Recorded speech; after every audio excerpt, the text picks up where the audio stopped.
everyone, this is Lucifinity. You can call me just Lucy or Ate Lucy. So today I will having a Tagalog English monthly reading for the year 2026 para sa lahat ng zodiac signs starting this January. I'm a tarot and astrologer since 2019 and started my YouTube way back 2020 pandemic era. Basically, this is my comeback sa YouTube channel para sa mga lovely clients ko and future clients, guidance and healing. May readings focusing more on astrological placements. Kaya mas maganda po kung alam nyo ang inyong birth chart, natal chart for accuracy and timely readings. How to know your birth chart? Simply go to the Google and search birth chart, natal chart calculator. Dapat tama ang date of birth, time of birth, and birthplace. Kung di alam ang oras, pull up your birth certificate or ask your parents kasi importante po na tama ang details. The importance of knowing your chart is to guide you, heal you, and help you succeed in this lifetime. Let your astrologer read your chart for you, and I can help that for you. For everyone na makaka-resonate sa readings ko today, kindly leave a comment in the comment section. For everyone na mas gusto ng depth reading, kindly add me on my social media accounts in the description box and book a reading. Thank you and may light guide your way infinitely. So, let's start your reading. Hi to all Capricorn, Sun and Moon Rising in Venus. This is your month of January 2026 general reading. Kung hindi mo alam anong ibig ko sabihin sa Sun, Moon Rising in Venus, it means your birth chart or natal chart. Paano mo malalaman yon? Search ka lang sa Google, search mo birth chart, natal chart calculator, and then ilagay mo lahat ng details na needed doon, birth time, birthday, birthplace. And dapat accurate po at kumpleto yung details kasi para maging accurate yung reading. So, all of it is more on focusing on your astrological placements. Okay? So, let's start your reading. What is your general reading for today, Capricorn? I mean, for this month of January 2026. Okay, for Capricorn, Sun, Moon, Rising, and Venus, you got the, that's Ace of Cups. Pure love, real love, happiness, genuine love. With the, Eight of Cups. Okay, you're living that kind of love to fulfill a real one. Four of Cups. Okay, so this is you, past and present, and then the general connection energy reading sa person na dinidil with mo. Okay, last two cards. Oh my god, sorry. I'm so sorry about that. Emperor, you might be dealing with an Aries, so you have an Aries in your chart. Last one.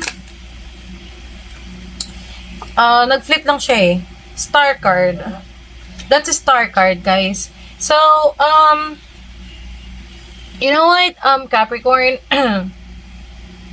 You know what, Capricorn? If nakikita mo kasi ito, diba? This is love and this is Eight of Cups. You know what? When it's Ace of Cups kasi, parang this time naintindihan mo na kung ano yung pag-ibig talaga sa'yo na parang ready ka na ulit for a new love or new beginnings in your love life and or opportunities kung hindi man love life or something that you're passionate about. That, though hindi to once kasi once is more about the passion. Pero Cups kasi is full of love. What you love, you will do what you love. Okay? So, with the Eight of Cups, it shows here na parang what's not serving you should be left behind. So you're walking away from those emotional, I don't know, kind of routine life from the past. You know, yung mga emotional, siguro traumatizing sa'yo or exhausting, something like that. You know, this is giving also a way out of anything that is emotional blockages, like hindi siya emotional blockages, more like emotional feelings that is painful and heavy na hindi nakakatulong sa'yo, parang nagiging reason para ma-stuck ka sa isang situation na lagi kang malungkot or lagi kang in pain or alone, something like that. So, Four of Cups, ang dami mong regrets dito. Or siguro hindi mo nakikita yung best people or best situation as of now sa sitwasyon mo. Parang iniisip o nafe-feel mo dito na mas nakatingin ka or nakafocus ka sa nangyayari or yung uh, mga naging consequences of the actions from the past or decisions you have made in the past. Parang ang daming mga regrets dito or like I hope I should have or parang I hope ganito, I thought ganito kasi ganyan. Parang ang dami mong doubts na kasi akala ko dati yung mga ganun. Okay, so right now the person you're dealing with or the other situation you're currently dealing with is Emperor in the Star card. You know what, the Emperor, this is giving a boss energy. Someone that is ready to build an empire of their life. So dito, pwedeng magkaroon ka ng bagong boss o bagong opportunity na mag-open ng business because you wish for this. The divine intervention is here. You're being divinely protected and guided by the universe, and know that you are in the path of success. Ibig sabihin, nandito, mo mararamdaman na yung mga wishes mo, unti-unti, no, from the old self, from the old thoughts and life na paulit-ulit na parang naging cycle na hindi ka na nag-grow and feeling mo mas nagkakaroon ka pa ng regrets. Finally, you are stepping out of that kind of life. And I'm so happy for you kasi it's happening right now. Here. Okay? So, you're leading your life. Okay? You are the boss. You are the leader of your life. You are doing the action. You are being, you are being more stronger and brave to take the action, to lead your life, and pinapakita mo sa mga tao sa buhay mo ngayon na ganun yung gagawin mo because this is something like the divine is taking you the path. Okay? The path na pupuntahan mo, the path that you've been asking for how many decades, alam mo yun, for how many years. Eto na yon, Capricorn. If you're looking for a sign that you will be successful in this kind of opening of a new relationship or new business. Relationship, ba pa romantic man to or business. Okay? So, ganun siya. A connection to eh. Ngayon, parang hindi ka na magkaroon ng mga parang what if, ba't yung kasi ginawa, ganyan. So, for other people, I don't see this as romantic. Pero for other people na may family involved, the father, like you wish for a father or you wish for like a father figure, a husband figure to your life na makakatulong sa'yo as a woman, you know. May feminine energy kasi to. Etong dalawa. So, kasi cups it's emotions, it's the moon, okay? The emotions. The moon is the feminine energy. Cups are water, okay? And water is moon. Water sign, like Cancer. Ang hirap i-explain ng part na yun. Pero yeah, feminines are waters and earth dito sa tarot deck. Okay? Kasi they're feminine energy. So, yeah. Dito, makikita sa star card na whatever you wish for is happening right now. The divine is here not to intervene, pero like, intervene in a way na para mapapasama ka. Syempre, yung mapapabuti ka. So, trust in that. Okay? Believe in that. Okay? So, let's see kung ano yung situation mo ngayon. Situation that you might be dealing with right now in this month of January, Capricorn, dito sa situation oracle deck. Okay? Okay, let's see. That's 2 cards. Just 2 cards for okay, may isang nag-flip. Wish. Okay, hope, praying, yearning. Yearner yarn. Eme lang. Okay, next. So, last card. Okay, nag-flip. Kitang-kita naman nag-flip. Is lock box. Closed in, trapped, frustrated. Someone is frustrated, okay? So you wish for something bigger, good things to happen, praying so hard, like prayers to be heard, praying so hard, not like praying so hard, or parang you've been praying for how many years, ganun. Now, for some of you guys, merong lockbox dito, closed in, trapped, frustrated. You might be frustrated about something that is not giving you satisfaction and happiness and success at the same at this moment, no? maybe the person you're currently dealing with is more focusing on self reasons, or siguro kung di man person is yung mga nangyayari na bagay-bagay sa buhay mo ngayon is parang hindi pa napapanahon. Nagets mo ko? Parang hindi pa siya nag-a-align sa kagustuhan mo. May chances pa dito na pwedeng hindi hindi nag-a-align sa gusto mong mangyari. Ayun. So, sorry kung may narinig kayong noise from the behind. Nasa malayo yung jowa ko. He's playing. Okay, anyways. Let's add on to the next, the Fanta Oracle, kung ano yung other situations na makaka-add on dito sa situation mo ngayon. Ano pa bang ibang messages? Okay. So, you have sweetheart. Okay, nice. Sabi ko nga sa inyo, diba, para may bagong opportunity. More likely kasi sa business to and career, no? Or kaya purpose sa buhay. Itong inibinigay ko sa iyo kanina. Pero for some of you, a sweetheart is there.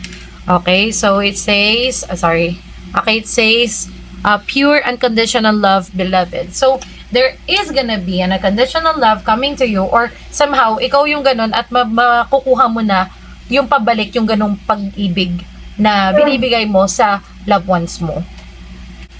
Which is something na, win-a-wish yung pinagpipray mo. Okay? The sweetheart of yours is coming into your way or is already there. Parang trying to make a change. Parang mas nagiging, nag-grow up. No? Into becoming, parang nag-grow up siya at becoming the person that will love you for who you are, that will give you the best of the best. Ano pa ba yung nava-vibes ko dito? Meron dito yung parang, pwede tayong bumalik sa kung ano tayo dati in a way na parang, let's go back to,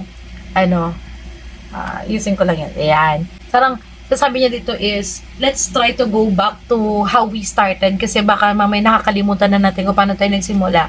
Para hindi lang tayo sumuko sa isa't isa. Parang ganun yung nava-vibes ko dito, no? Kung ititignan natin yung sweetheart dito sa tarot deck.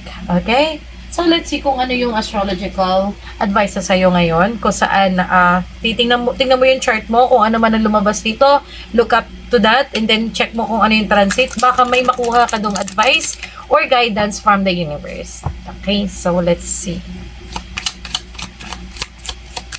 What is the astrological placement transits for you, Capricorn?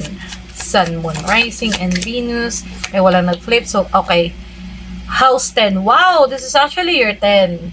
This is your, actually, 10th house is House of Capricorn. Ayan yung house talaga ng mga Capricorn sa astrology. The House 10 or 10th house. 10th house is about business. Tawag dito, a structure. It's about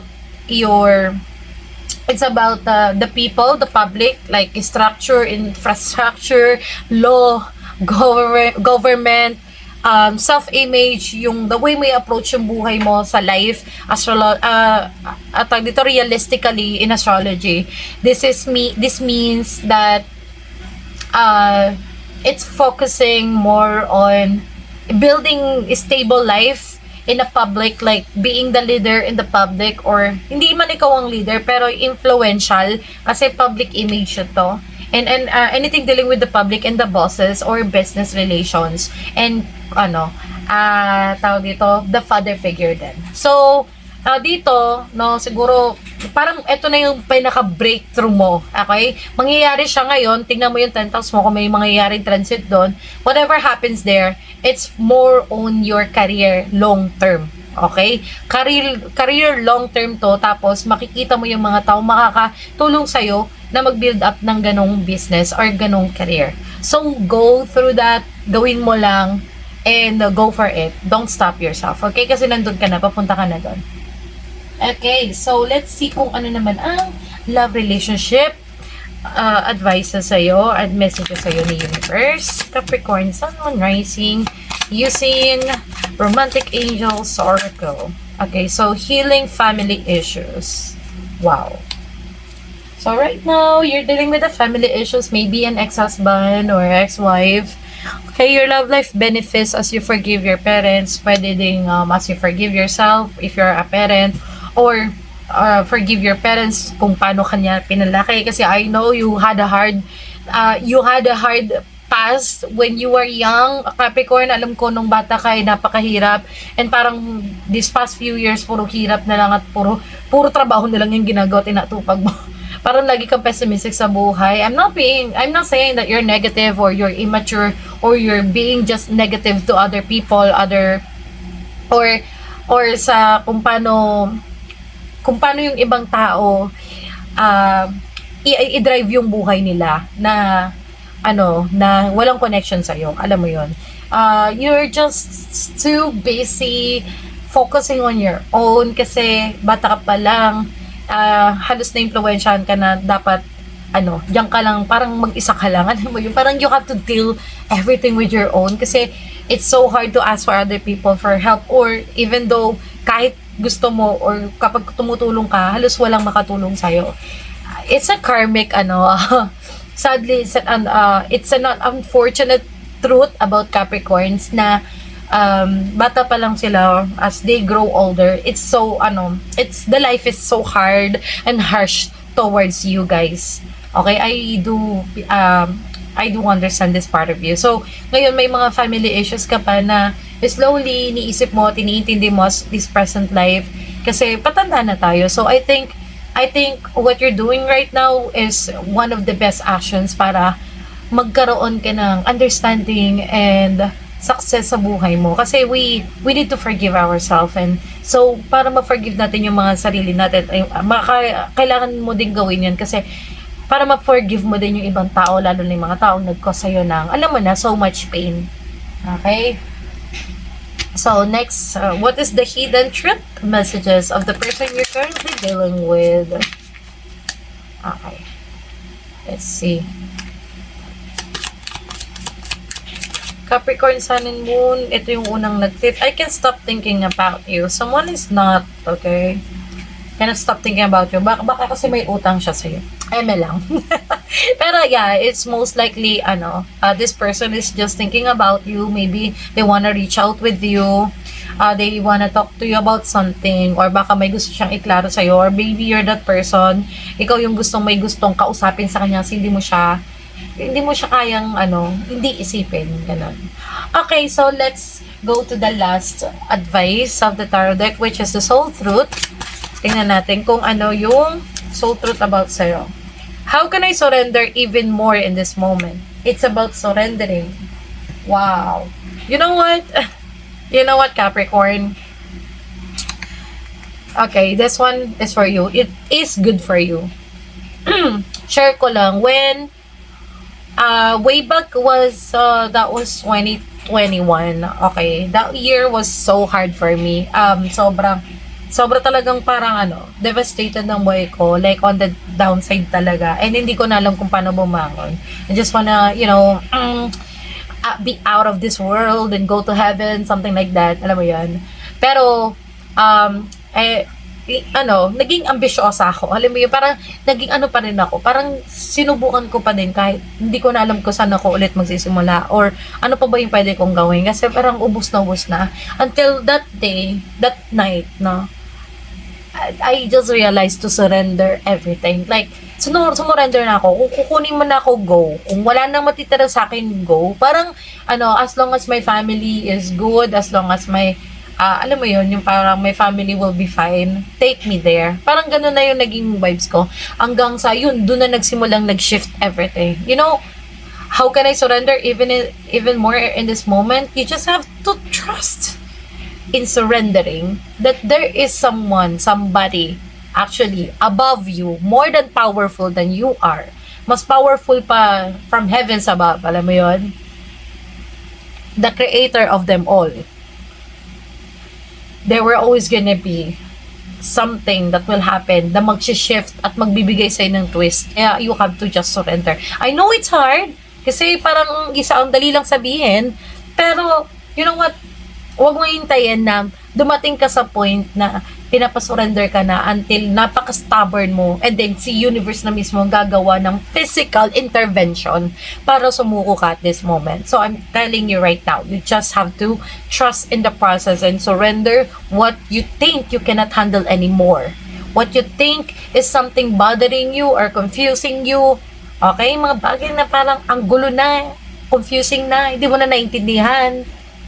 Let go. Surrender. Trust na pagkatiwalaan mo lang na after those things that will happen, you will be in your best life. I swear, I promise you. Okay? So, let's see kung ano yung message sa'yo behind. Okay. So, it is essential to have clear, strong intentions of what we desire. But, it's equally important for us to detach from the outcome. It's time to surrender. Let the universe have some breathing room to work. Let go of the wheel and trust so deeply that your trust turns into gratitude for what you cannot see yet but you know is coming. Okay, so yan. And take a picture. Eme lang. So know this yan, sabi niya. Know this so deeply that your soul vibrates. You are not alone. Your life has a purpose, and the more you surrender, the more God can produce miracles in your life. I surrender. I accept all that I cannot change. I release the outcome, and I joyfully trust the process. I told you, trust the process, okay? Magagawa mo rin yan, Capricorn. You just have to do all the smallest things, and ikaw pa naman napakatapang mo at napakamatiisin mo, mapagpasensya ka pang tao. Ngayon ka pa ba magkakaroon ng trust issues, di ba? You just have to deal with it. You just have to do it and go for it. Okay? So, yun lang naman. Kung nag-resonate to sa'yo, leave a comment on the comment section. Kung hindi man, mas maganda po na i-reach out nyo ako sa mga social media accounts ko sa description box and book a reading with me. Okay? So, yun lang naman. Thank you for watching and see you on my next videos. Bye-bye!